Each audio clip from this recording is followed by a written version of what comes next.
Well, we find ourselves in a climate class, climate change class, but what does that really mean, right? So this is a term that you hear obviously thrown around all the time. Climate this, climate that, climate change, hands off my climate, whatever that might, whatever that might be. So I wanted to kind of talk about some basic definitions, and you may have heard some of these before, um, but one of the important differences that comes up conversationally all the time is the difference between climate and weather. So the answer is pretty simple, actually. Weather is kind of what you would experience on any given day or even like within any given month, and climate is the long-term trend. So there's a couple of examples I've heard, comparing climate to weather, ways to think about them. So one of these comparisons or kind of thought exercises that I've always been particularly fond of is about your closet, right? So you go into your closet in the morning, you might kind of stick your head outside, check the weather, and see, are you going to wear a sweater that day or a t-shirt or a tank top, right? So the individual weather will determine that. Climate will determine how many of your drawers are filled with sweaters, how many of your drawers are filled with tank tops, and how many of your drawers are filled with t-shirts, right? So climate is kind of how many sweaters you own, and weather is, do you need a sweater today? I know that's a little bit goofy. Another way to think about it is climate is kind of what you would expect. So it's like the expected value versus what happens. And what I mean by that, this is another kind of definition you'll see all over the place. When you watch the evening news or you go onto your favorite app on your phone and look up the weather, it's going to tell you the average, right? And oftentimes, whatever is kind of measured that day differs from the average. The average is actually a 30-year average, right? We take these rolling chunks of time, 30 years.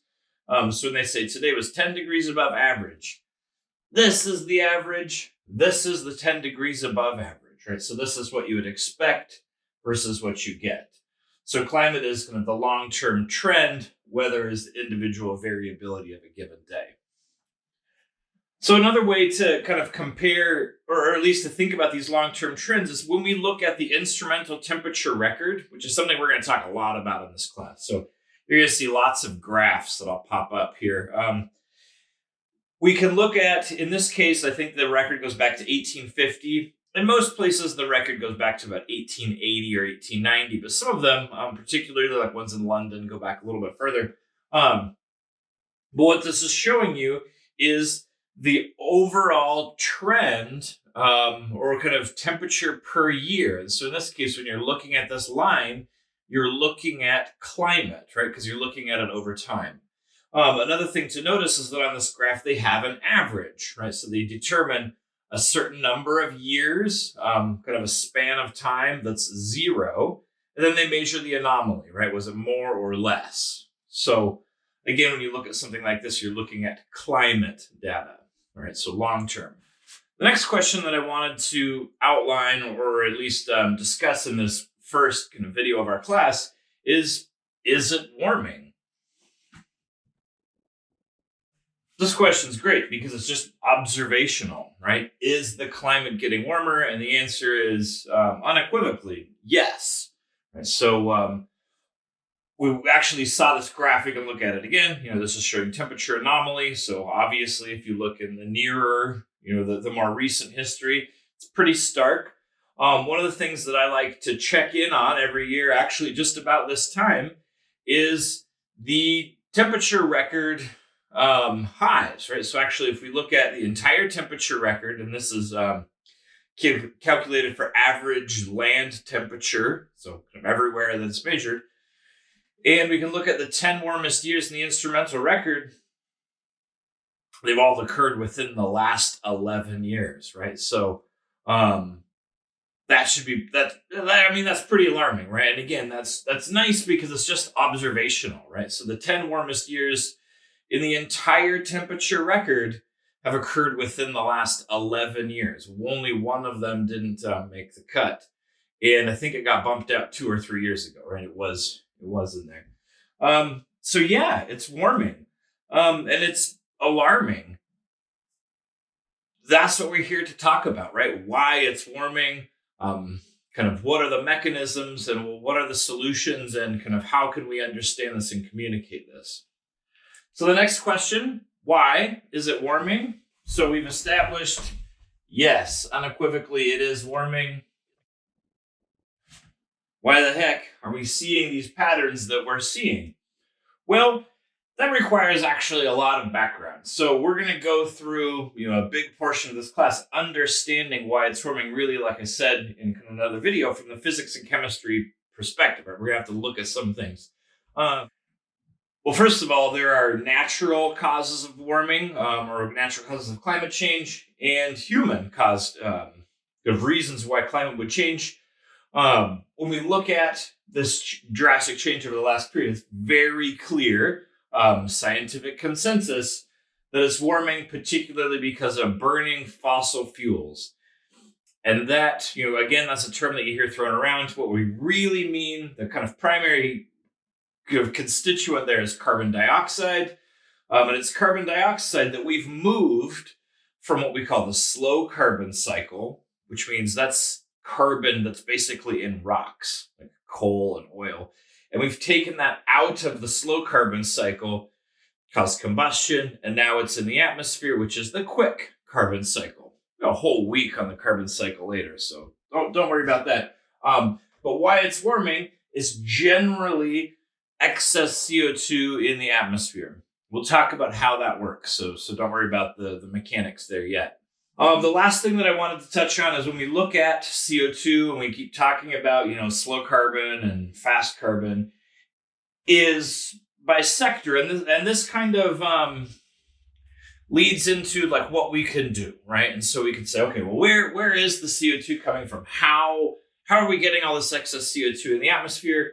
Well, here this is data from 2019. It's always hard to come up with like the most accurate or the most current data, but 2019 is fairly recent. Not a lot has really changed since then. And if you look, there's really three large pieces to the pie, but the two that are something we can do a lot about are electricity. So that's the generation of electricity. So making electricity is a significant portion of our global CO2 balance. And then transportation, right? So just looking at something, to pick an example, like as we watch, vehicles shift more to electric, right? I think the F-150, the all-electric F-150 comes out this year or something like that. We start to see that piece of pie decrease, right? As if we can kind of shift over to electricity. So the transportation part starts to shrink. But that doesn't address the electrical part, right? But as we start to see kind of coal power, get reduced, Idaho, over the last decade, Idaho has gone from about 40% coal down to about 15% coal. That's significant, and that's happened, right? That's in the history books. We're kind of looking forward to hopefully being coal-free by, I think, 2030 or 2028 or something like that. So as we start to shift to alternate modes of producing that electricity, that electrical piece of the pie can reduce as well. And so, again, just big picture stuff, right? This is, we've got a lot of semester to get through. You can see that, first of all, we understand what climate is and how we measure it. We've got a lot to talk about there. Is it warming? Obviously, right? Not obviously. It's just observational, right? You can go look and say, yes, it is warming. Why is it warming? Well, we know, right? So we know it has to do with CO2 and combustion of fossil fuels.